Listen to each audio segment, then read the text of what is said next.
I'm Aaron Graber with Ventrac, and this is Ventrac versus Bobcat and Steiner.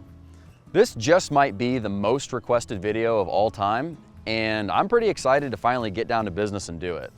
So we've always known that there are people out there who know that the Bobcat exists and the Steiner before that, and they compare them to the Ventrac, and they've got questions about one versus the other. But we've never really taken the time to dissect these machines side by side and show all of our viewers what the difference actually is. We're going to compare the Ventrac versus the Bobcat. We're going to look at the whole machine, the tractor itself, and see what the differences are between the two. Right now, I've got two different Ventracs with me, one with a finish mower and one with a loader. And I've got the Bobcat and the Steiner. The Steiner has a contour deck on it. The Bobcat has a 72-inch finish deck. So this Bobcat and that far Ventrac are kind of the similar units with the 72-inch finish mower out front. We're going to look at those mower decks and compare the decks themselves side by side, including how they're made, what they look like, the flip-up procedure, all of the particulars about the deck. And then we're going to look at the tractors directly behind me and compare the two machines, how an operator might find their time using each one of them, and what you need to know if you're evaluating these two machines for purchase. Hey, before we go any further, future Aaron here. I just got done talking about all of the intro stuff, and it did take a while, like I predicted. So if you want to skip straight to the machines, then go to this timestamp here, and I'll see you at the comparison. The first thing I want to address is the white and red machines are as close to the same as you can really get. The Steiner is owned by Bobcat. Bobcat is a Doosan brand, it's all one umbrella. And the white and red tractors that you see behind me are almost identical. The only real differences you'll see are slight product evolution over the years. The red machine has slightly different fenders, there's a grease zerk or a bushing in a different place or missing compared to the white one. But if you really look at the nuts and bolts and how the machine's put together, it's essentially the same machine. For that reason, we're not really going to address the Steiner unit directly in a lot of these comparisons. We're mostly going to focus on the Bobcat unit because it's the more current unit. The red one that I've got here is 4 or 5 years old. The Bobcat is basically brand new. It's only got 6 hours on it.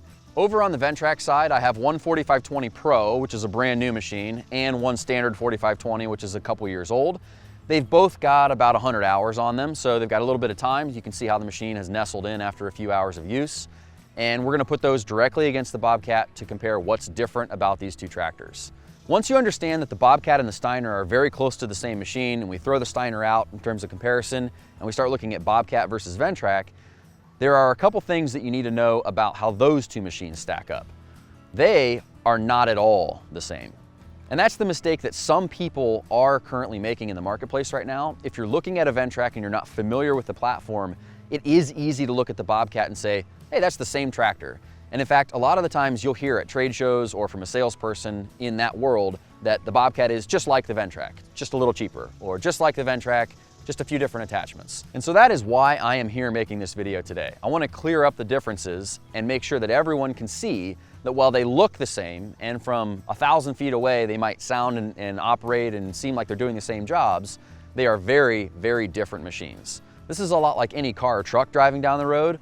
A car from one brand or another brand, both has 4 wheels, both has a steering wheel and a driver's seat, but if you drill down to the parts and the makeup and how they're built and where they come from, everything is different. We can start with where these machines are built. The Ventrac behind me, everything is done here on this property. The field that I'm shooting in, I could throw a baseball to the building that starts with raw steel and turns into this tractor behind me. All of the assembly, engineering, testing, all of the support, it's all done from our facility here in Ohio. The Bobcat is built in Wisconsin. I have no idea where it's supported from, where parts come from, where all of the engineering is done. It's not my domain. I don't work for that company. I have no idea what they're doing there.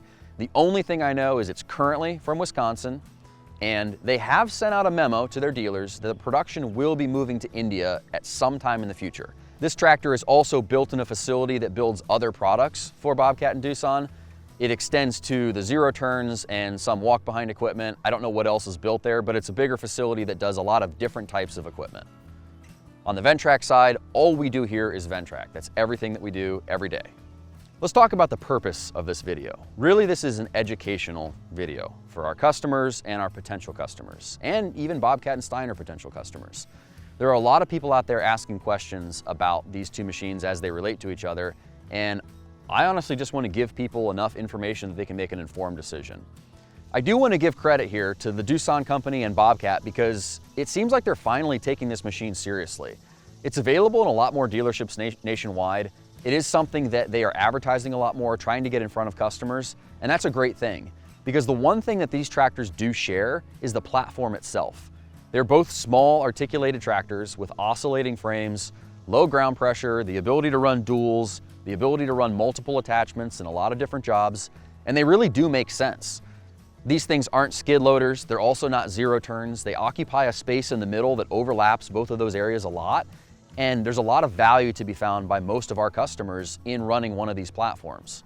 But the second part of this equation is the execution that it takes to get a whole machine into a customer's hands. And that's where the differences start to show up between the Bobcat and the Ventrac. I believe in the Ventrac platform and what we do, so much so that I am willing to show the competitor here, side by side, and show you where the differences lie. I feel like I don't even need to say this, but you shouldn't just trust what Aaron from Ventrac has to say about this comparison. Of course, I'm gonna have my preference. You probably already know what machine is my favorite, and there's reasons for that. What I hope this does is inspire you to make your own conclusions in person. The recommendation I give everyone when they're making this decision, when they're actually trying to decide which machine to purchase, is that you go look at them side by side in person at a dealership. What that will tell you is whether one of these machines or the other is preferential to you, the individual buyer. The biggest advantage that I'm aware of about the Bobcat machine is that it is oftentimes cheaper than the Ventrac. And that's really what most people grapple with is the savings worth what I have to give up to not buy the Ventrac? When you're at the dealership, if you can sit on both of these machines and actually test drive them, preferably with an attachment or two, and use all the functions of the machine, then you'll have a much better understanding for yourself which one is going to work for you. I even go as far as to recommend that anybody who's in the right position to do so have their mechanic check this machine out. If you're going to get it worked on at the dealership that you bought it from, that's not a big deal, but if you are a larger fleet customer, a municipality, a golf course, something like that, if you have a mechanic on staff, try and demo one of these machines and bring it to them and just give them one simple task. Look the machine over, tell me which one you'd rather work on, and give me an idea of which one you think is going to hold up better, which one is built better, which one is going to be nicer for our operation to own over the course of the machine life. And lastly, I'll reiterate that I'm willing to say all these things. I'm willing to make these recommendations. I'm willing to open that door for people to evaluate both machines because of the confidence I have in what we do here at Ventrac. That extends to the dealer network that we have. That of course extends to all of our internal people, all of the support, the parts, the service, the engineering, everything that I see on a daily basis, what goes into these machines, is the reason I'm willing to do this and to prop that door open to looking at the Bobcat and the Steiner versus the Ventrac machines is because of the confidence I have in Ventrac as a brand, who we are as a company, and how we support our customers. Another thing that's obviously true about these two machines and the support that they receive is the marketing effort. And I know sometimes that can feel like that's the opposite, something that's marketed really well, people have a little bit of distrust for sometimes. And in this case, I would implore you to just go look for resources here. Go look for Steiner and Bobcat videos, try and find resources on their website, look at what's available in their manuals, any media they've produced, try and consume as much as you can to learn about these machines, and then do it over here on the Ventrac side. All right, let's go to the machines behind me and take an actual look at wheels on the ground. The first thing we're going to do is compare the mower decks and the flip-up procedure. Then we're going to go to comparisons of the whole tractor side by side, and then we're going to tie it all together with some discussion about attachments, accessories, how machines are built, what's available, and wrap the video up. Let's go. Okay, so we're in front of the Bobcat 72-inch finish mower here, and this is their current version of finish mower. I'm assuming running forward, it'll be running on the Steiner and the Bobcat platform. This is a deck that appears to me to be largely shared from the zero-turn platform, and there's a few reasons I say that. The structure that this deck has is very different from how the standard structure from these decks, from these machines in the past has been built. And it is probably because they're trying to share the same deck shell as the zero-turn models that they're building. And that comes with a few challenges. So firstly, you'll notice this deck is very tall. It is in a lot of places at least 6 inches taller than the Ventrac deck. And that's because there is no carrier frame built the same way that a Ventrac deck is. It's kind of like the front third of a zero turn and then this deck is hanging from it, and then they had to kind of match that to the back of the tractor and build that into the hitch arms. So the couple things that they lost there were the way that the rear roller ties into the structure of this deck. If I reach down here and I just pick it up, you can see that roller comes right off the ground. It probably does a little bit of work in terms of striping, but there's almost no pressure on that roller, where the entire weight of the deck is on the roller on a Ventrac or an older Steiner deck. And that roller existing there doesn't really have much of a purpose for this deck. If it wasn't there at all, the shell would still be hanging from the carrier. The cut height would still be the same as far as I can tell. So it's there, but it's not really doing much. The next thing I want to show is the cut height adjustment. So it is controlled by this hydraulic cylinder and then matched by these pins. So what you do is you move the cylinder out and it slides these slides up here to the top, and then you change where the pin is located on both sides of the deck, and then slide this metal piece back down under those pins to bottom out. That sets the cut height. That's actually a pretty easy process. It is a little bit more time consuming than the Ventrac, because the Ventrac has one area on the one side that's just a lever.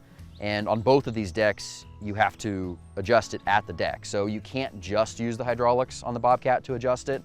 If you do read that spec line anywhere that it's got hydraulic cut height adjust, that doesn't mean that you can only use the hydraulics to do it, because there's those two touch points physically on the deck itself. It also doesn't mean that you can change the cut height while you're operating with the hydraulics, because you're going to experience drift down on that pin, or you're not going to be able to know exactly where that cut height is from the seat.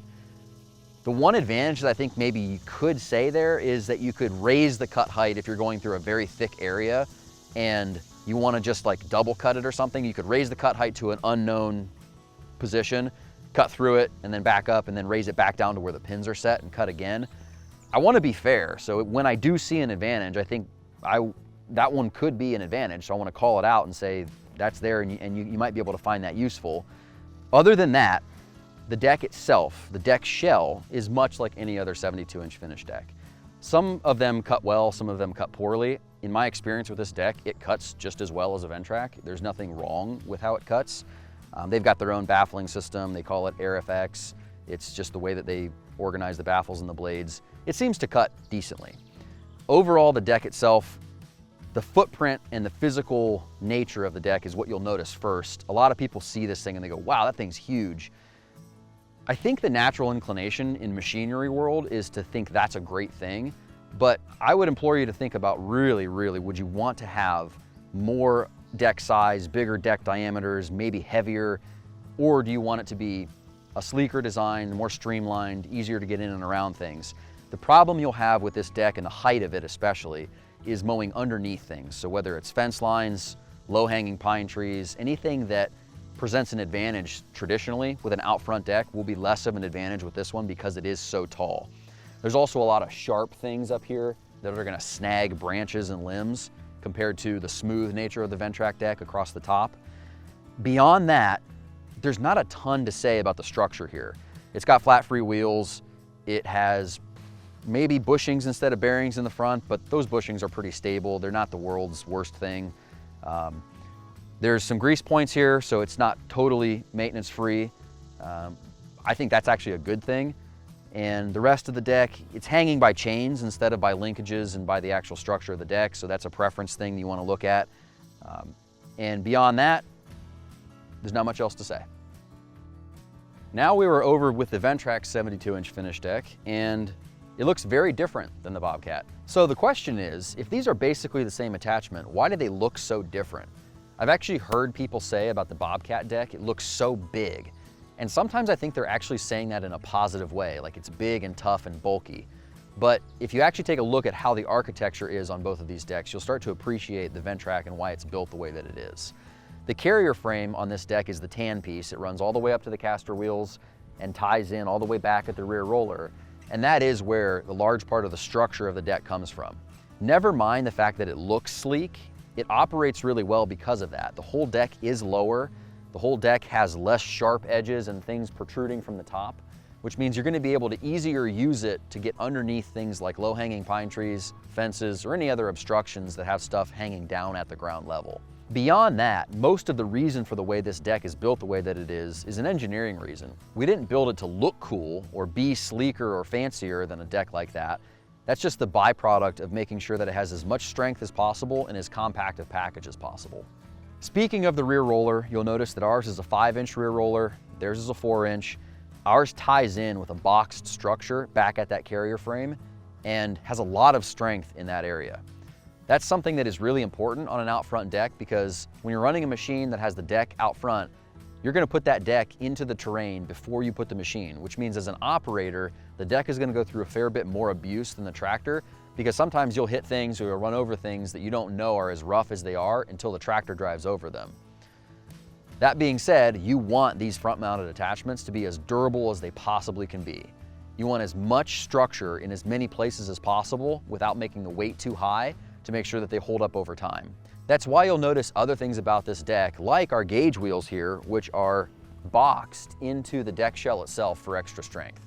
The cut height adjustment on our deck is a little bit simpler than the Bobcat. Theirs isn't that hard to live with, so I'm not gonna nitpick it too hard here, but ours is on the one side here, and you only have to go to one side. So you move that lever up, slide it sideways, then you can select a cut height position. I'm gonna put it in the lowest, because once it's in the lowest position, it's now ready to do the flip up procedure that we're gonna do a little bit later. And making that change is just that simple. Access to our deck requires no additional tools or unscrewing things or unbolting things. Their deck does have some paneling that you have to unscrew to get to. It takes a little bit of time. You basically just lift this shield up here and let it propped open. That gives you access to the belts, all of the pulleys, and the tensioner mechanism for the flip up procedure. When we do that here in a second, you'll see just how quickly that goes because of all of the quick access to this area. And this shield doesn't have to come off. So even when you're doing a flip up procedure, you just put the shield back down and let it rest right there. Very simple, very easy to do. The rest of the deck has similar components. We both have flat free front casters. We both have 3 blades. We both have a lot of the same components. But one thing you want to do when you stand next to the Ventrac versus the Bobcat deck is just look at how things are built. There is an appreciation for the simplicity of the Ventrac deck, and the final thing I'll say is that there's no chains on here. When we look at building a deck like this where we're looking for the highest cut quality possible, we don't consider things like chains for deck leveling or deck pitch. Our deck is accomplishing that with threaded rod ends and built-in structure to the deck itself so that we have as much stability as possible over controlling that process. Another small feature of this deck, which nobody thinks about because you don't think about it until you have to use it, is the cover for the rear drive pulley. And the reason I want to say something about it is because we have 1 bolt holding it on. Their deck has 2. That doesn't really make a lot of difference, other than the fact that when you start to look at them side by side, you realize you only need 1 bolt if you design it in a way that can require just 1 bolt. It's a cool design because once you remove that single bolt, the whole panel slides off instead of having to be pulled off from the back.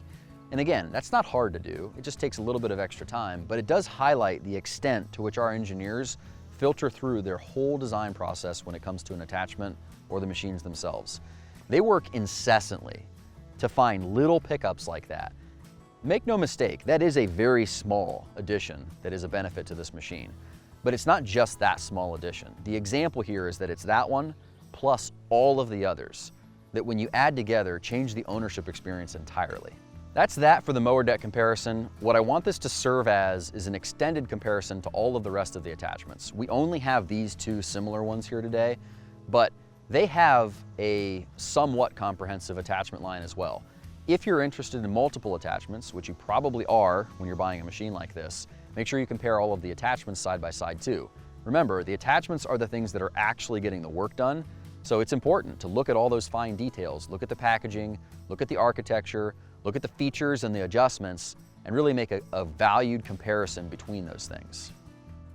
We are now back at the Bobcat because we're going to take a look at this deck and the hydraulic flip-up procedure. You can see right there is a hydraulic cylinder, which allows this deck to also be flipped up for maintenance. And I gotta say, whether it's the Bobcat or the Ventrac, to be honest, this is one of the most incredible features of this platform. If anybody who's ever used a commercial Z or anything that has a deck underneath the machine knows how much of a pain it is to get in there and do maintenance, do deck clean out, anything that takes regular daily looks. Having the deck in front of you and being able to get directly to it is incredible. So, while we're gonna highlight this procedure versus our procedure, having this versus some other platform that doesn't do that is still pretty awesome.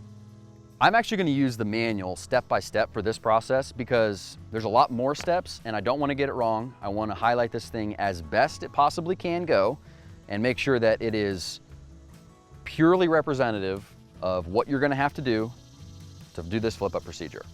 So as a whole overview, this is similar to the Ventrac process. It just takes a bunch of different steps to do it. It's kind of like the machine versus machine. Largely, the one thing you have to do mainly is detension the drive belt and then flip the deck up. There are a few things on each of these decks that are particular, and we'll get to it right now.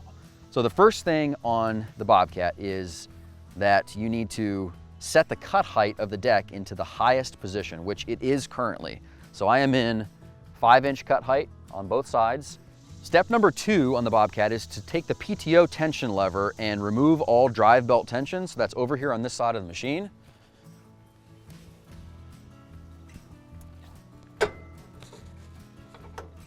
Okay, so we are off, and now I can reach in and take this PTO belt off. The next thing you have to do is get it off the other side of the pulley. So you could take this shield off. You got to break tools out to do that, and I'm not going to do that. The manual does say it is possible to snake that belt out of that drive pulley without taking the shield off, so I'm just going to do that instead. They specifically say to have it around the hitch arm, but to have it so that it's hanging free so that it doesn't get in the way of anything. The next step is to get on the tractor, turn the machine on, and retract the hydraulic flip-up cylinder all the way, and then once you're done, turn the tractor off and put that lever into float. So let's do that now.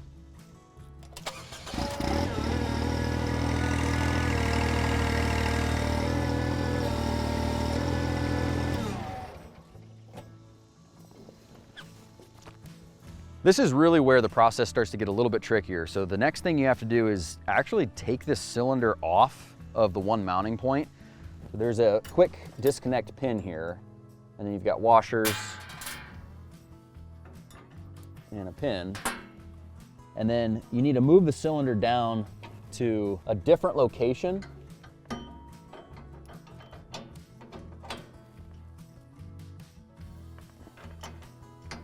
This is the first point that starts to be very aggravating about this process. So if you do just like the manual says, and you retract the cylinder all the way, it is very close to that new mounting position, but it's not exactly. And what I've struggled with a lot trying to do this in the past is getting that cylinder to the just right place. So the very critical step that's in the manual, it should be bold and highlighted, is making sure it's in float, because if it's in float, you can sometimes wrench on that pin a little bit to try and get the cylinder to extend just slightly so that it goes in that hole. If not, you're going to be stuck going back and forth onto the seat to try and manually move the cylinder length to match that length exactly, because it's one hole, not a slot. So I'm crooked now in this pin because it's not quite long enough. I'm going to pull on it. Okay, there we go, I got it. So I'm pull on it enough to get it actually in the hole. That saves me from going back onto the machine a couple times and having to play with that cylinder extension to try and get it to the exact right place. Then you want to put your pin back in so that it's relocated. From here, we are almost done. We got to hop on the tractor and raise the hitch arms of the tractor so that the deck is all the way off the ground. After that, we need to pull the locking pins from the position back at the hitch arms, and then I'll be able to extend the hydraulic cylinder, flip the deck, and come back and put the locking pins into the safety position. So this will require 2 times on and off the tractor, but I'm going to do all of this in one shot so you can see what that looks like.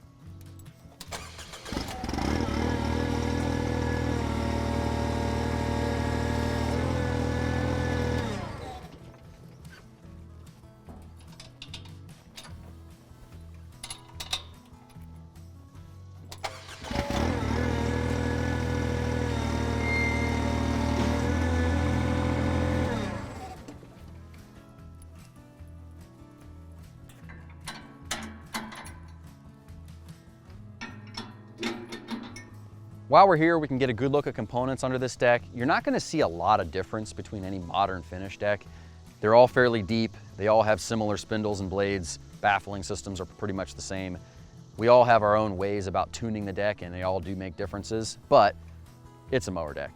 Underneath here, there are a couple things to observe though. This roller, you can see the limited structure on the sides where it mounts, the fact that it is a torsion mount here to give some spring to this roller, and it's a 4-inch steel roller, if that matters to you. Ours is a little bit bigger. You'll see that on that deck when it's flipped up. The one thing I do want to highlight mostly under here is all of these bolt heads. Notice how much they stick into the deck and where they're located. That's going to be a little bit of a difficulty for clean out. Overall, the deck's better than some that I have seen because there is a lot of open space here that's nice and smooth when you need to get a scraper in, but we'll look at the Ventrac when it's flipped up and you'll see the difference in accessibility in that way too. I'm going to return this deck to the previous position and do all of those steps in reverse, and then we'll head over to the Ventrac deck and do the exact same process.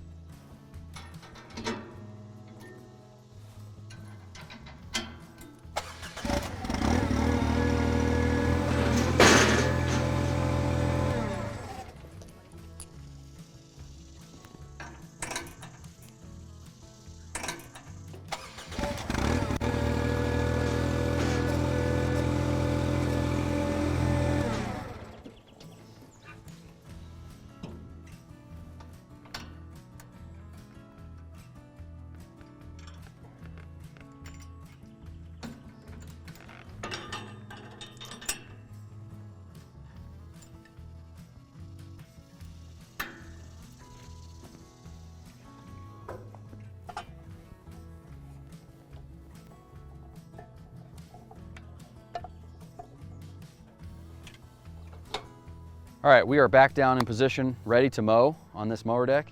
And one thing in that process, if you had a keen eye, you might have seen the speed at which the deck flipped back down.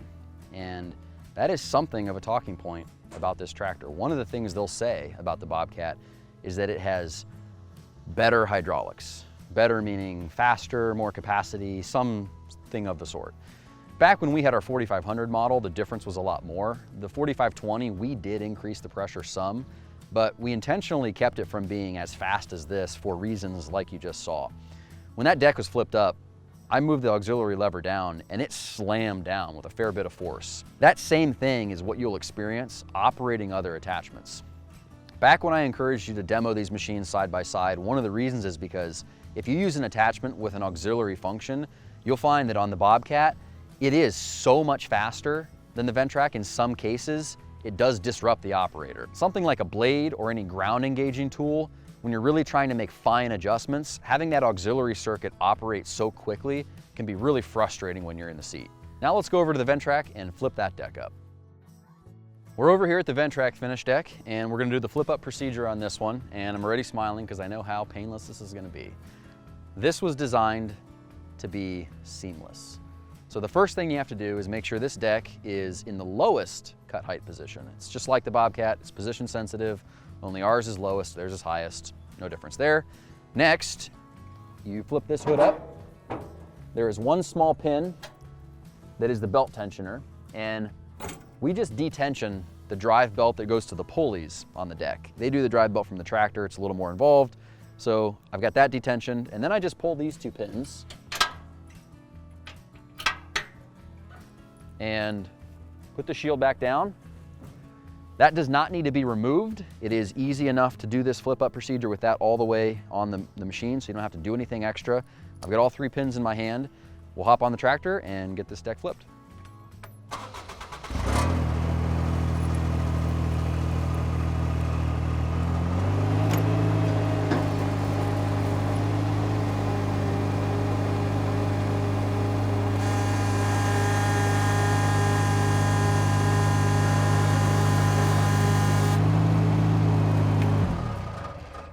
Safety pins back in this deck when you're done flipping it up. So there we have it. Of course, this deck is a used deck, so you have to look past the grass that's under there right now. But that process is truly that simple. I only have to be at the deck once to make all those pin changes and detension the belt. I only have to be on the tractor once to actually get the deck flipped up. So no back and forth. I'm not removing a belt entirely from the drive pulley of the tractor. I'm also not changing a cylinder location. That's way out of bounds. It is really that simple, really that easy. And I've got the same access as I do on the Bobcat, which is great for changing blades, doing maintenance. And I did want to point out here, what we were talking about on the Bobcat unit with all of those bolts, those are not on this deck at all. So those bolts go through the spindle housing, and the deck shell itself is completely and totally clean from obstructions. So when you do go out and use this thing, this one's just got dirt in it, but it doesn't actually have packed grass. If there were packed grass and I had to get in there with a scraper, then I am able to do that on this whole flat deck shell without any obstructions at all. That's the level of detail that our engineers went to on this deck. They thought about what is it like to actually live with this deck and use it day in and day out. Scraping it out is something that you're going to do regularly. So if we can eliminate some obstructions and make a scrape out procedure take 5 minutes instead of 15 minutes, that's just customer benefit. So all of the engineering that goes into these products and this deck are with that in mind. Let's make this thing the easiest thing to use, the easiest thing to live with, and hopefully the most durable unit possible. I'm gonna put this deck back down on the ground, and then we'll get to comparing the tractors themselves.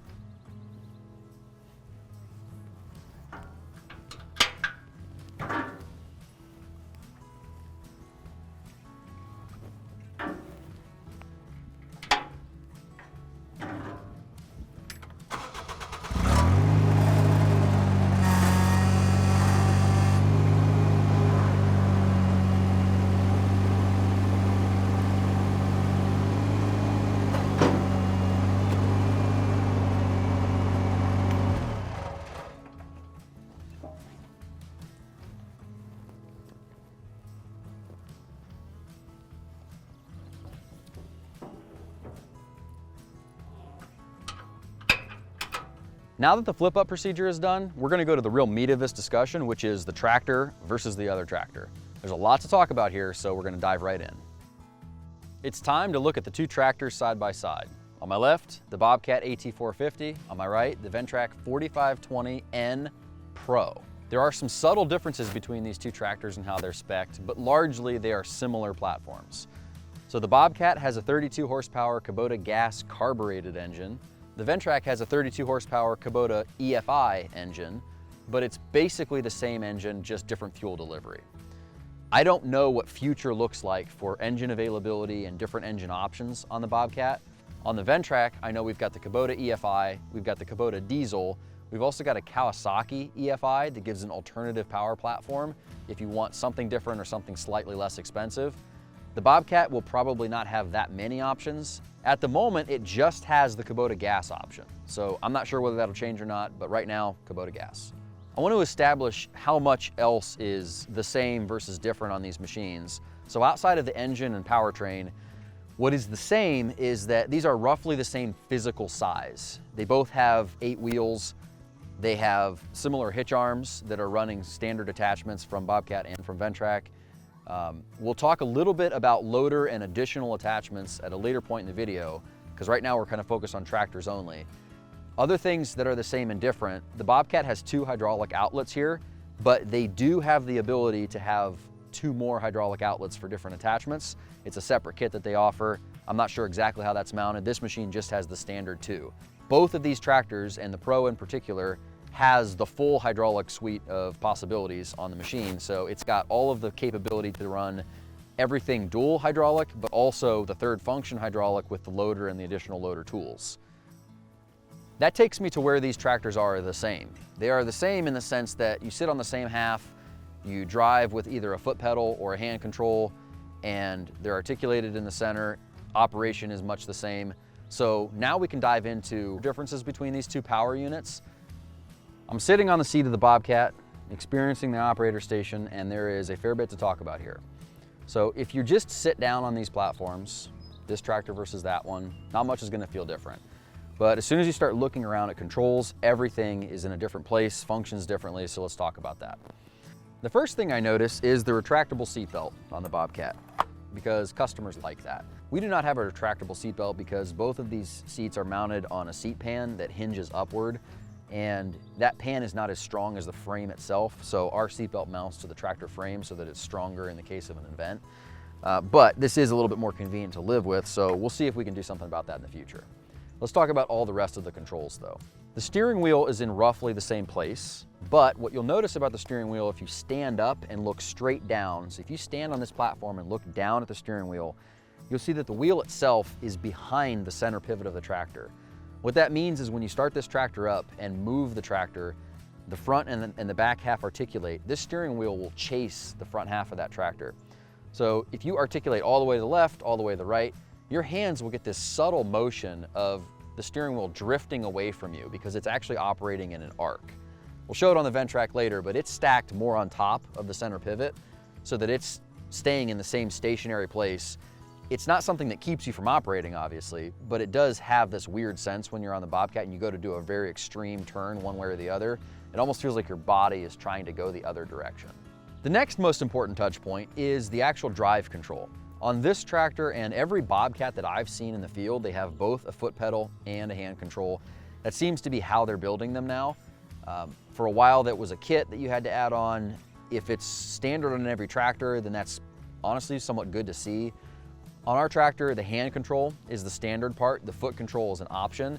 We always recommend people run with the hand control because you have a lot more machine control that way than you do with your foot. What some of the sales literature for the Bobcat machine will say is that the floor pan is flat across and more comfortable. The problem I find with my actual size and foot size is that there's really no good spot for my right foot because their foot pedal is all the way on the right side of the platform. So unless I rest my foot on the foot pedal, then I have to put my right foot in the center of the machine and my left foot on the left of the machine. So I feel like I'm sitting sideways. You can't fit your foot in between the foot pedal either. So you have to make that choice. Do you want it to feel like you're sitting sideways or do you want to have your foot on the foot pedal all the time? You'll find when you operate these machines that you'll gravitate towards one or the other. I would say, if I had to give a fake statistic, 95% of people run with the hand control exclusively on the Ventrac. If I had to say what the reality is I'd just say most people run with a hand control because they find out eventually that that's just offering the best amount of machine control and comfort. And the foot pedal is really used as more of an accessory for certain attachments and certain situations. Given that, you don't really want to have it in the way like it is here. And on the Ventrac, it's in a different spot, so there's actually a spot for your foot to sit where you're the same left to right. Speaking of hand control and foot pedal, these two are tied together, but the machine architecture was clearly designed around the foot pedal. And for all of the reasons I just described, that is not ideal. A foot control on a machine like this doesn't give you the amount of precision and the quickness that you have in your hand. And when you look at how it mounts to the machine and how it ties into the foot control, this is definitely the secondary focus when it comes to controlling the machine.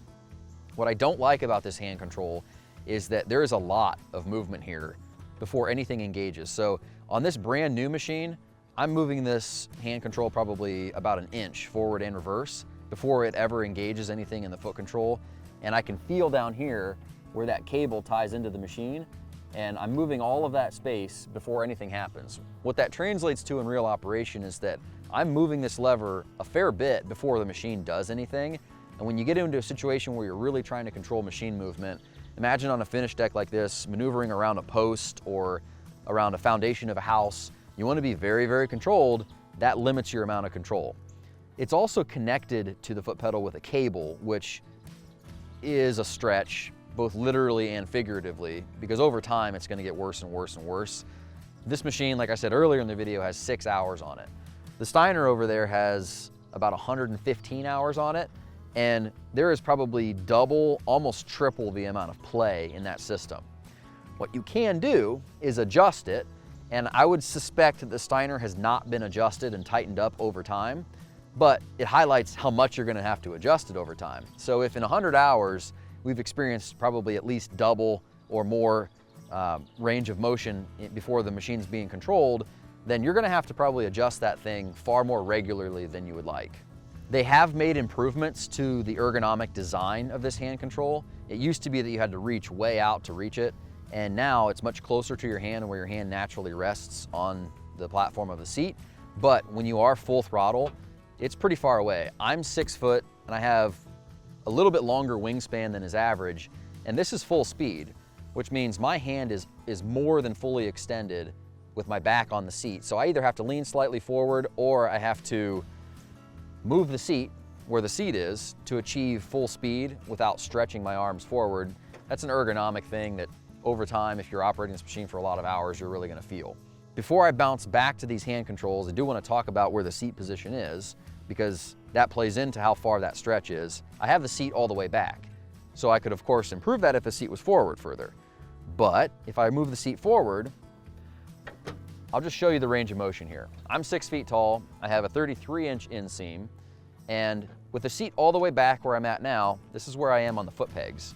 My knees are almost touching the steering wheel now, and as soon as you turn the tractor, the steering wheel is gonna hit my knees. If I go forward with this seat, now my knees are almost touching the dash. This is unworkable in this position with the foot pegs. Down here at the bottom, my knees are in the machine here.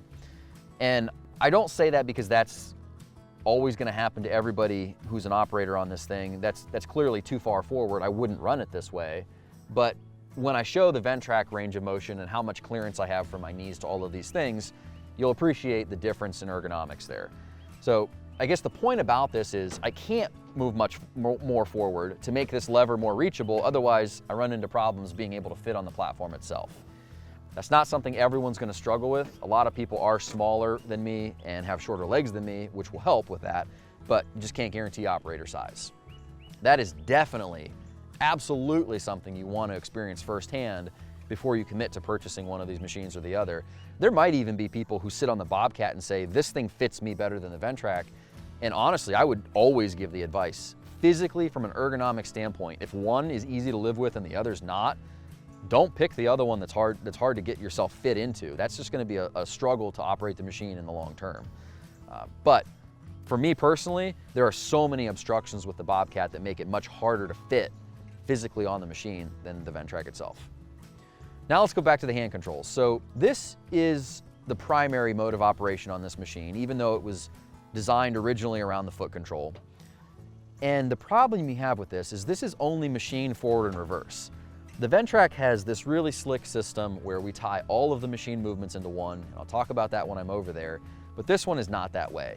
This is just machine forward and reverse, and then these two levers here are your auxiliary hydraulics, and one of them is your front hitch on the tractor, one of them is actually the auxiliary circuit on the attachment.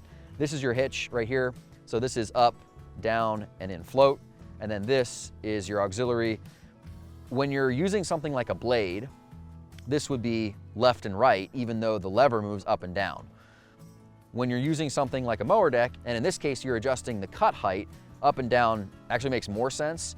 So it's not always gonna be one is better than the other when you're looking at attachments and intuitiveness of which direction this lever moves. The difficulty here is that these things aren't reachable when you're using the drive control. So if I'm driving along and I've got a power rake on, which they don't have, but let's say you're running a Ventrac power rake or something, or I've got a blade or a snowblower with a chute that needs, discharge chute that needs to adjust to a different direction. If I'm driving forward and I have to make an adjustment to that auxiliary circuit, I can't do that from the hand control. So I have to switch to the foot control, already be running the foot control, and hope that's got enough machine control for me and come over here. Or I have to maybe try and reach back. In reverse, you might be able to reach it. Forward, definitely not. I mean, I have large enough hands and there's no way I'm reaching that. I have seen people try this maneuver where, you know, they're driving forward and they reach over and do this whole thing. Definitely don't do that. You don't want to let go of the steering wheel. Having these extra circuits here just make all of that interaction very difficult. Imagine especially a situation where you're grading or bucket work in particular. Bucket work, you want to be driving into the pile, and if you're trying to relocate dirt, let's say, you want to be driving into the pile, and as you're driving in, to get the most efficiency out of the machine, you want to drive forward and pick the bucket up at the same time, and then reverse while you're lowering the bucket or while you're tipping the bucket back. That's all three of these levers now. So now I'm driving forward, I'm trying to do this. Even if I do switch to the foot control, I'm trying to lift, I'm trying to put the bucket down to get into the pile, I'm trying to lift as I drive forward, and I'm trying to curl back as I drive forward.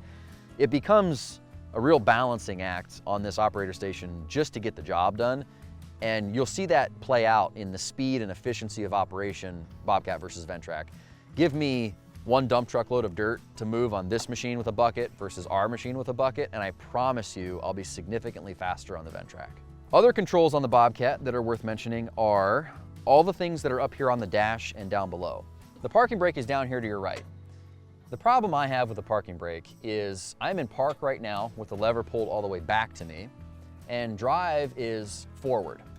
That lever is pretty easy to knock forward, so if I hit it with my knee, now all of a sudden I'm not in park anymore. That was pretty easy to do. If I'm in that position, if I'm a shorter operator and my knee touches that, there's a lot of spring tension that wants to pull that out of park.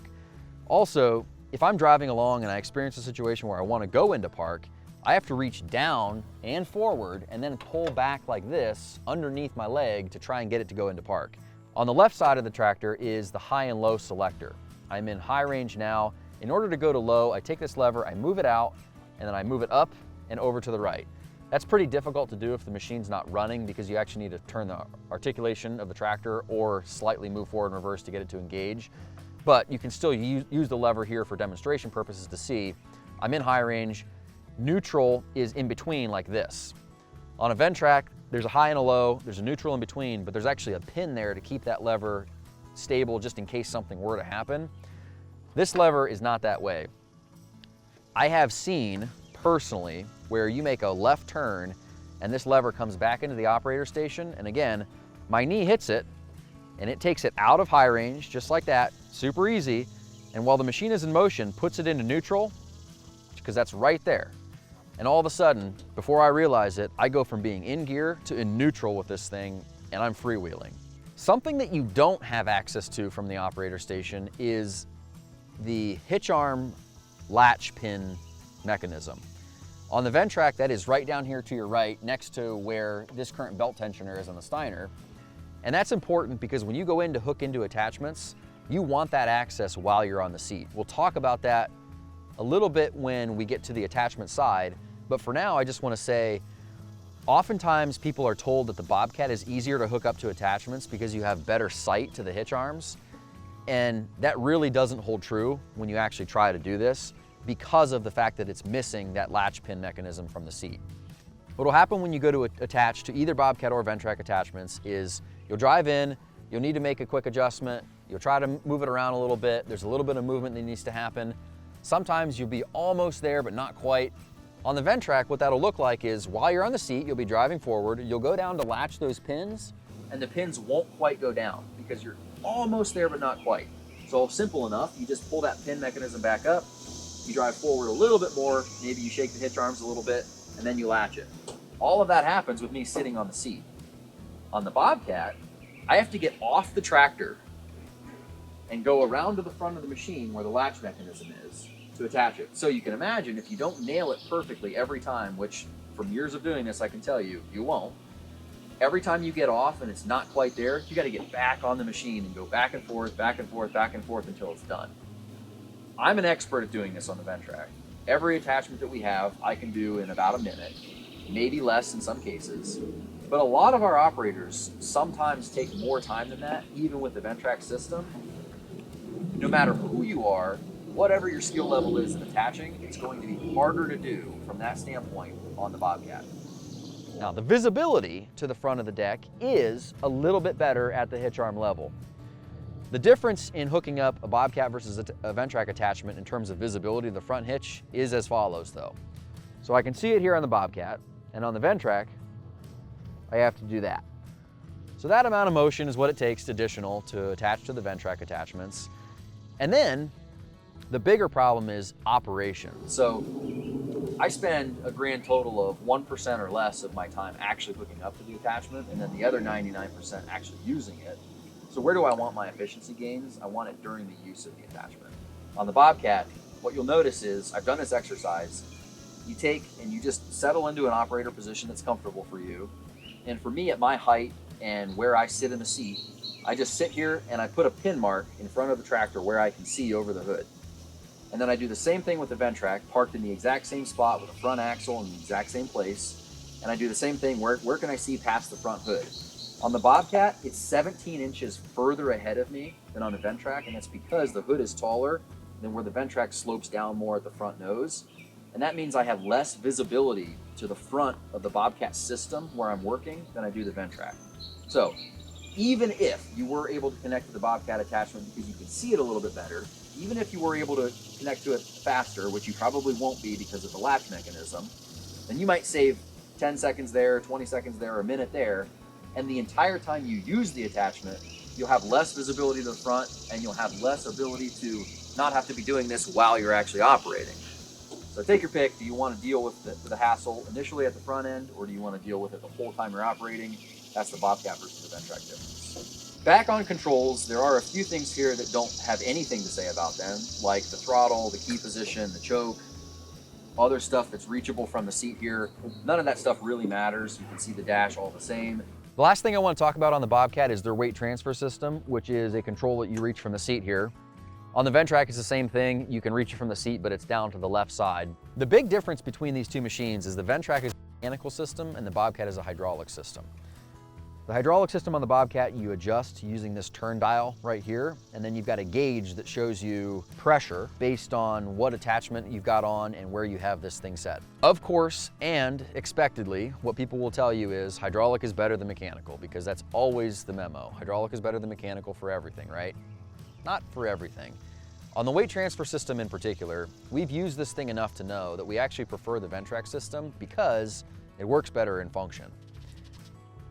Adjusting the Bobcat system is easier. So going from less to more weight transfer is something that is easier because the dial is right here and you can actively change it. The problem is you need to actively change it.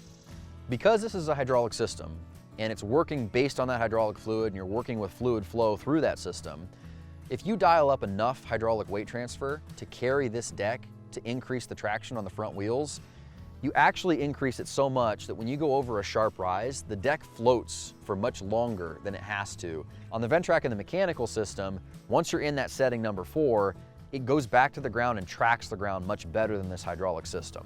The last thing to observe about the Bobcat weight transfer system is that it's not as repeatable as the Ventrac. Because this is a variable dial and because the Ventrac is set points 0, 1, 2, 3, 4, it's very easy to get the Ventrac into a known position. Here, it's not quite the same, and there's a lot more variability about which attachment I need to run in which position, how many turns is that, what pressure reading is it, is that pressure reading when I'm sitting still or when I'm actually operating, and on what terrain. There's just a lot less to think about on the Ventrac, and I know that that's a question we get a lot. What setting should I be in for various attachments in various situations? So it's something that operators do have to think about. One last thing I want to mention about the hand control before we move on to the other ergonomics is that because of the combination of how far this lever travels and how much the steering wheel swings away, the clearance when you're turning all the way left and you're at full speed or full stick is less than 0.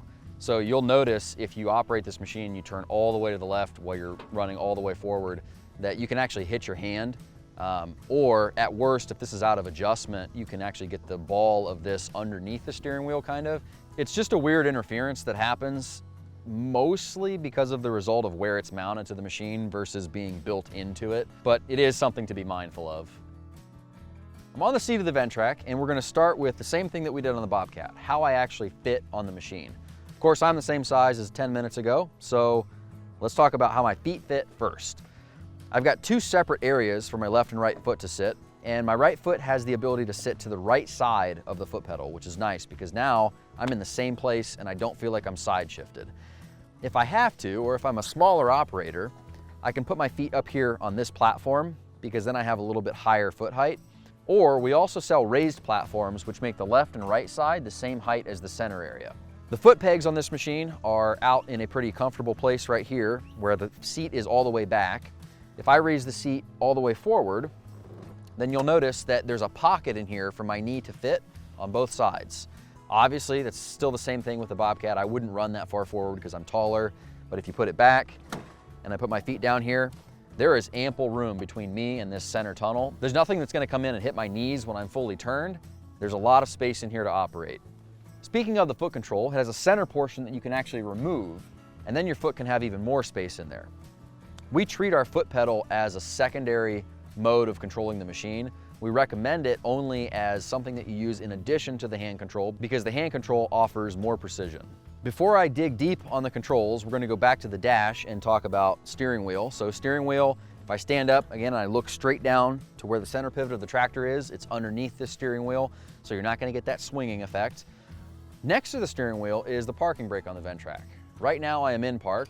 If I take it off, it's that simple. I push that button down and slide it forward. It's automotive style, so it's very intuitive. If I'm driving along and I've got one hand on the controls, one hand on the steering wheel, and all of a sudden I need to stop, it is very fast. It's very intuitive. It's just like when you're in your car on the old e-brake, pull it up and towards you. So it's easy to find. It's not going to get knocked by my knee and closed, because when I do pull it, it's a ratcheting mechanism. Nothing I can do moves that parking brake closed until I pull back, push the button down, and intentionally push forward. The other thing I've got on the dash is a slope gauge, and that's something that's really nice to have on a machine that goes on hills sometimes, so that you know where you're starting to push the limits. I don't know if they have a slope gauge available anymore. They used to have an old analog one. I know they don't have something digital like this one, but this is one that's really great because it'll actually give you visual and audible alarms at various set points. Also next to the center tunnel of the Ventrac is the gear selector for high and low range. Right here you can see there's a pin here, so there is nothing that can get this out of gear unless I pull this pin intentionally, then move the lever over and push it down into neutral. The process for changing is basically the same, but the important part about this is that it's very stable and you don't have to worry about if this is going to suddenly change on you while you're operating. Also on this side of the machine is our weight transfer. So we have settings 0 through 4 down here on the left. That's as simple as raising the attachment all the way up, making that adjustment, and then putting the attachment back in float or operating position. That's easy to access, and like we already talked, it's a very simple design, easy to understand. The location of the gauge cluster on the Ventrac is just like the Bobcat. It's right in front of the steering wheel here. And the only thing different about the rest of the dash is that our PTO switch is back here by the control levers so that it has close proximity to what you're doing with your hands while you're in operation. The last control I want to talk about on the front part of the Ventrac is the attachment latching mechanism, which we referenced on the Bobcat. Over here, I can reach it from the seat of the Ventrac, so I've literally just disconnected the latches for this front attachment, and now I've connected them again. That's how easy access you have to that, so that when you're hooking up to attachments, you can do everything you have to do while sitting on the machine versus getting on and off. Now we're going to go to the real area of concern of these machines and how they operate. The reason that the Ventrac is so much more intuitive, and that is the drive controls on the tractor. I have everything I need to operate this machine and make all of the movements and adjustments right at my right hand at all times. So this drive lever does forward, reverse, it raises the attachment, lowers the attachment, runs the attachment in float, and has all of the auxiliary functions and secondary auxiliary functions on these two levers. I also have my 12-volt controls for electric actuators, and even on this tractor, we have featured a 3-point hitch. Those controls are right here to the right, so I have close proximity to those. Everything that I'm doing happens with my right hand while I'm driving, and I don't have to think about moving my hands, swapping back and forth between foot and hand. It's just super intuitive here. If I do want to run the foot pedal in conjunction, it's the same as the Bobcat where these run together. However, what you'll notice is these are all solid linkages, which gives it a much more direct feel. If I move this lever 1 millimeter, the tractor's going to notice that difference, and it's going to have that level of control at the front of the attachment. Speaking of 3-point controls, that is an area where you might want to use the foot control. So it's nice to have it as an option on the Ventrac, but we don't even put it on standard machines because we believe so much in having a hand control that does everything that well. If you are using the 3-point, you can use your foot control to keep the machine driving forward while you reach over and change the height or the pitch of the hydraulic adjust. It's something that's very easy to do, and all of your controls are very intuitive. I'm not going to show you any interference or clearance issues with steering wheel and hand control because they don't exist on the Ventrac, so that's not a factor. Everything else is as you would expect. Now we're going to talk about a bunch of random observations on these two machines. Some of them will be exactly comparisons, Ventrac versus Bobcat.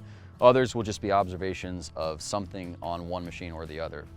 I'll give the caveat here that I don't know everything about the Bobcat, all of the additional options, all of the accessories, things that are orientations of the machine, how it can be built. I don't have that kind of insight to their machine, and there's remarkably little information on their website and in their product manuals. So some of the things I'll have to just make assumptions on based on how it's built. Other things they may or may not have available. And that is what leads us to 3-point hitch. I don't actually know what their 3-point hitch looks like or if it is available still. It looks like the machine might have a spot for it, but again, I don't know. Here on the Ventrac, we're just gonna highlight it and show you what it looks like on ours. So we have a 3-point hitch, it's a standard category 1. We also have a lot of awesome options on it. The one thing I wanna highlight first is the 3-in-1 adapter. That takes the category 1 3-point and turns it into Ventrac hitch arms. So you can carry an attachment around that is a secondary attachment. You can't use it if it's a PTO driven attachment, but you can take it out on a job site with you and have 2 attachments with you. Or if it's a non-PTO attachment, you can hook it onto this and still use it. Something like a blade or a bucket. I've seen a lot of really good combinations on this tractor, like a trencher and a blade or a stump grinder and a bucket. And that is made possible by the fact that we have this 3-in-1 on this 3-point. We also have rear hydraulic accessories, so you can notice 2 different ports here. One port is open for running an attachment. The other port is currently occupied by the hydraulic top link, which is an option that we offer directly from the factory. And this is a really super functional way to get your machine to be the most capability as possible. In this current configuration, you can see we just have the 3-in-1 stacked with weights. Having those weights this far out is beneficial with the loader because the loader obviously lifts heavy loads and you want as much counterbalance as possible. The next thing we want to talk about isn't actually back at the rear of the machine, it's under the hood, but it starts back here at the rear.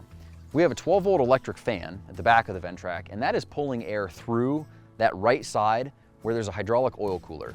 And of course, nearly every hydraulic system has an oil cooler, but on the Steiner, it's not in that spot. The reason we have our machine laid out this way is because with compact machines like this, you generate a lot of heat.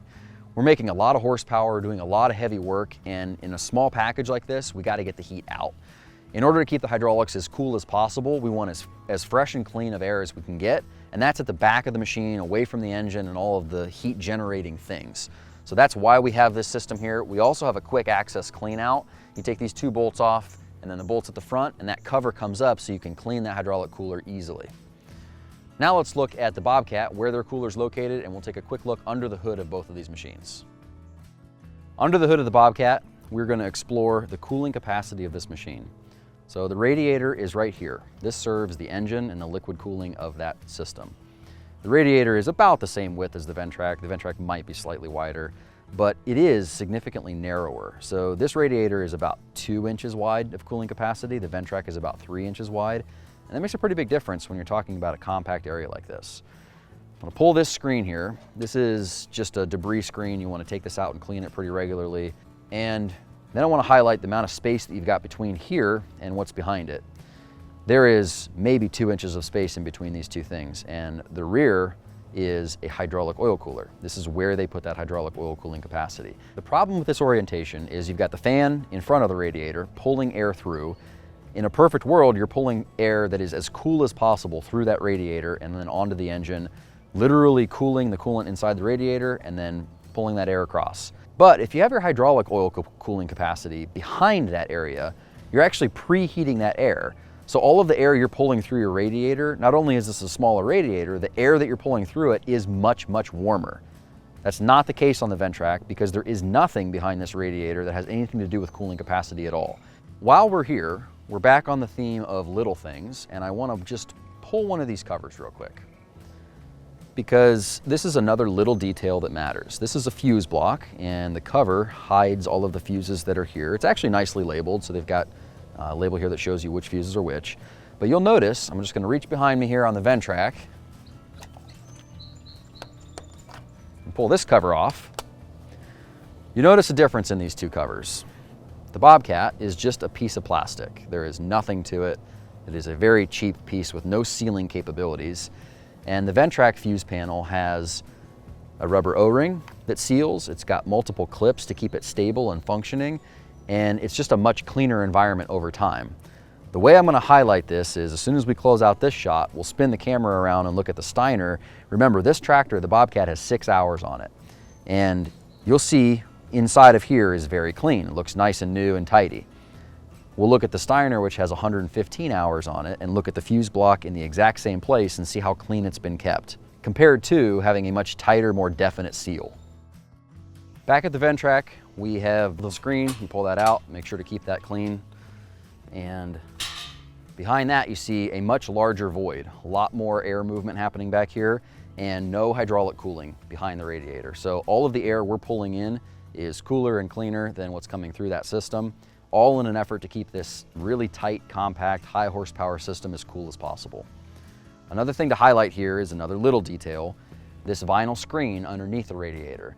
It's just a small little piece, but it does a very big, important job. That piece is cut to shape to fill all of the void at the bottom of that area so that as much debris as possible gets deflected down and away rather than up and back through the radiator. It keeps this screen from plugging as quickly as it would on the Bobcat because the Bobcat doesn't have something like this. You could do that. You could make it homemade. You could go get yourself a piece of vinyl and cut it and add the Velcro strips and do all that stuff. Or you could leave that to the manufacturer and just let all of those parts be in a parts catalog for the future and supported by the manufacturer so you don't have to think about it. The rest of what's under the hood is so similar that I'm not going to waste a whole lot of time talking about this or that.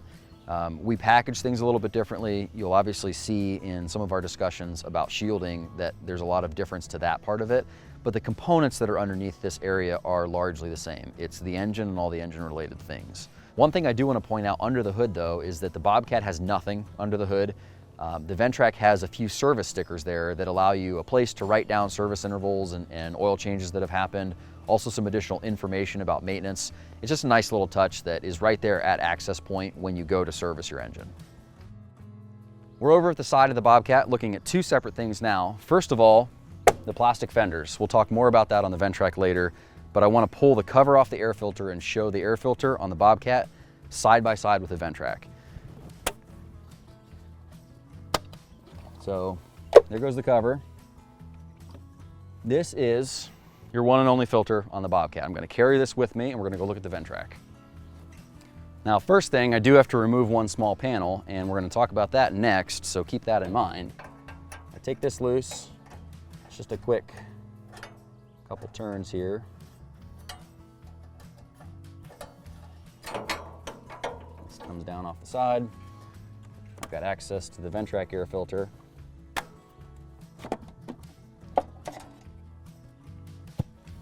And I actually love that this is a used machine because this is going to highlight this best.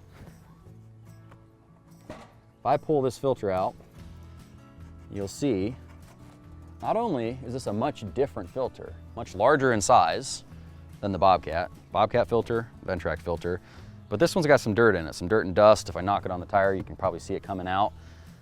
The important thing here is that we actually also go to the extent of having a secondary filter. And between those two, you're going to notice that this is much, much cleaner and the air is bringing in a different quality of air from the filtration in our system. Now let's talk tires. This is a very simple topic that actually gets pretty complex because of the differences between these two units. The Ventrac has a 22 by 12 by 8 tire on it, and the Bobcat has a 22 by 12 by 10 tire on it. What that means is we have a 22-inch outside diameter on both of these tires, and effectively, they have a similar working size. They have a very different working shape and composure though. So Ventrac has an 8-inch rim, but that rim is also narrower. The Bobcat has a 10-inch rim, and that rim is wider. That results in a much shorter sidewall on the Bobcat and a much taller sidewall on the Ventrac. It also means that the tire comes in a little bit on the Ventrac because the rim is narrower. All of those things are important to the overall tire profile, and here's why that's an advantage for the Ventrac in performance. First of all, because we have a narrower rim, it actually creates a slight crown in the Ventrac tire, where the Bobcat, if you look at it, the outside edges are the tallest point, and then it works in a little bit towards the middle. The problem you'll run into with the Bobcat versus the Ventrac is if you're working in slightly muddy conditions, dirt will pack up in the Bobcat tire and work its way into the center of the tread, where dirt will find its way in the center of the tread on the Ventrac, expelling itself outward. This allows you to maintain the most amount of traction because you're not packing as much dirt in the Ventrac tire as the Bobcat. The biggest advantage of this tire difference on the Ventrac is that we run a softer compound. If I come down here and just pinch these lugs together on both units, you'll feel that the compound and the durometer is much harder on the Bobcat versus the Ventrac. It's also a 6-ply tire versus a 4-ply tire. Now on a spec sheet, 6 is better than 4 because it's more, but in the real world, 4 is better than 6 because it handles better. A softer tire has better traction and handling no matter what terrain you're driving on. The only advantage to a 6-ply over a 4-ply tire is puncture protection, but I can tell you this, if you're working in a truly rough environment with a tough cut, any ply tire is still going to find its way to get punctured in certain situations, so 6 versus 4 isn't much of an advantage. Furthermore, we offer our own factory tire sealant in these tires, which takes care of small punctures and basically eliminates the need to go to a tougher ply. Those softer tires and sidewalls then play into our advantage on all the delicate turf applications that we find ourselves in with this machine, and it makes it much easier to run with standard traction tires without doing turf damage in delicate situations.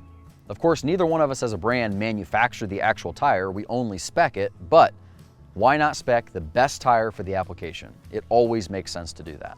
When you're looking at the tires, you'll also see in between the wheels the hardware that mounts the duals. Now, I'll give Bobcat some credit here. They actually made some improvements on this current version versus the Steiner that's sitting next to it. They used to have a box system instead of the cylinder that they have now, and it nested together with the inside hub in a way that was a little bit irregular and required constant retorquing of the axles. They've improved on that design, but it still has the same basis. It's an outside cylindrical shell meshing together with an inside shell, and there's tabs that you have to line up, and then the outer bolt draws everything together. What you'll find if you look at the schematics of the Ventrac tire system is that the dual wheel hubs have a very different system of locking together. There's an inner and outer hub just the same, they're both cylinders, but the outer hub threads into the inside, and then a conical puck locks it in place. If you look at the strength of that system and the repeatability of that system, it is far superior to the tab system that the Bobcat unit runs. All right, I'm done talking about tires for now, but please do not discount this aspect of the machines. When you see them in person, make sure to evaluate the tires, really think about where you're gonna put this machine and what situation you're gonna work with it in, and ask yourself, are these tires better or are these tires better? I'm gonna move the Ventrac back and we'll get back to a whole machine overview and then we'll make some final conclusions. The final comparison topic that I wanna bring up is attachments and accessories. A little while back in the video, I referenced the attachments being very important because those are actually the thing that gets work done. And this topic is all about attachments. We obviously looked at the finish mower versus the finish mower, and those are pretty similar things, but the attachments are a much deeper conversation with Ventrac. One of the most common things you'll find is that when somebody does buy a Bobcat to save a little bit of money, they'll end up buying Ventrac attachments as well to go on it. Firstly, that is possible in some scenarios. You can run one or the other attachments on either power unit. So some of the Bobcat attachments or some of the Ventrac attachments may not work on either machine because when they're fully lifted, they might make interference with the hood. Beyond that, belt sizes are not controlled, so you have to find your own belt to run if you're gonna swap those attachments, but it is doable if you're willing to put a little work in. What's not possible to do is mix some of the attachments, namely the loader behind me. As everyone knows, tractors are synonymous with loaders, and our new loader on the Ventrac is phenomenal. It's this great combination of additional lift height and capacity on a platform that has really low ground pressure and is delicate on the turf, and you're not gonna find it on the Bobcat unit. They don't have a loader available. At this time, they don't have a power rake, they don't have a boom mower, they don't have a soil cultivator, they don't have a ballpark groomer and renovator. They're missing a lot of the attachment line that the Ventrac has. So if you can run the Ventrac attachments on the Bobcat, that works, good luck. But if you can't, you might be out of luck in terms of getting all the jobs done that you want to. Because we are so dedicated to the Ventrac platform here on site in Ohio, doing what we do every day, we're always working on new attachments, new accessories, new things for the machine and the platform. The support level for this brand is off the charts, and you're gonna feel that in the ownership experience because over time, you're gonna have access to more and more things. Over here, I can't make the same conclusions. In the past, it's actually gone the other direction where they've deleted attachments out of their lineup. So that's something you have to grapple with when you decide to buy this machine versus the Ventrac. Beyond attachments, accessories are important. On the other Ventrac machine, we're highlighting a canopy with our downdraft fan, and that is incredible. We're pretty deep into the video shoot today. It's now much hotter than it was before. In fact, my camera's overheating. We've gone to the point where we're getting right there at the tail end. I'm sweating, everything's hot. If I was actually out here working, there is no way I would even want to be on this Ventrac. I would want to be on the one with the canopy, with the fan, staying nice and comfortable. That's a factory accessory. It comes with all the factory wiring, the instructions, the installation kit, everything you need to know to add it to the tractor.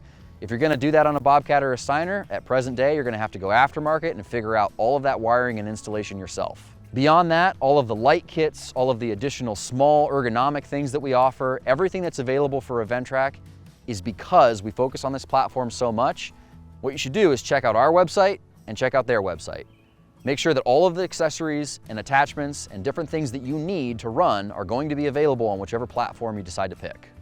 Lastly, I want to talk about one thing that's not quantifiable. I've already talked about the brand and the team and the support and all of the different attachments and products and things that we do, but there's something that you can't quite put a finger on until you're standing next to these machines. The fit and finish of a machine and the final design of a machine truly matters.